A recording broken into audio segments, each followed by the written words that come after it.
खाली चौकात ये दाखवतो मराठ्याची औलाद आहे। पाणीवादावरून महापालिकेमध्ये वातावरण तापलं। कोल्हापूर महानगरपालिकेच्या सर्वसाधारण सभेत बुधवारी एकच खळबळ उडाली। विषय होता ग्रामीण भागातील अवैध नळ कनेक्शन नियमित करण्याचा। पण या मुद्द्यावरून सभागृहात थेट सामना रंगला। शिंदे सेनेचे गटनेते शारंगधर देशमुख आणि राष्ट्रवादीचे गटनेते आदिल फरास आमने सामने आलेत आणि पाहता पाहता चर्चा वादात तर वाद थेट आव्हान प्रति आव्हानामध्ये बदलला। ग्रामीण भागामध्ये काही वर्षांपूर्वी तोडण्यात आलेली नळ कनेक्शन नागरिकांनी पुन्हा जोडले आहेत। जर लोक पाणी वापरत असतील तर ती कनेक्शन नियमित वापरून त्यांना बिल द्यावीत असा प्रस्ताव देशमुख आणि त्यांच्या सहकाऱ्यांनी मांडला। मात्र याला आदिल फरास यांनी कडाडून विरोध केला। आधी शहराला पूर्ण पाणी द्या, मग ग्रामीण भागाचा विचार करा अशी ठाम भूमिका त्यांनी मांडली।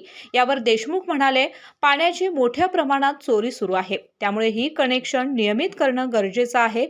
इतक्यात वातावरण तापलं।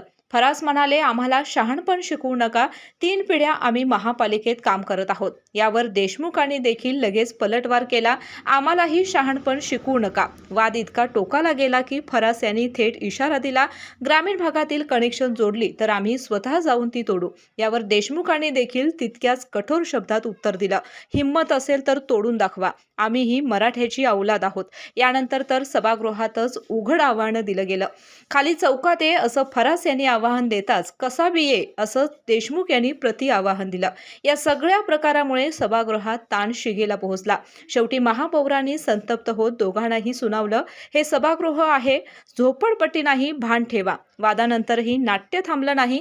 शारंगधर देशमुख तब्बल 1.5 तास सभागृहाबाहेर चौकात उभं राहून फरास यांची वाट पाहत होते। कोल्हापूर महानगरपालिकेच्या सभेत घडलेला हा प्रकार सध्या शहरामध्ये चर्चेचा विषय ठरत आहे।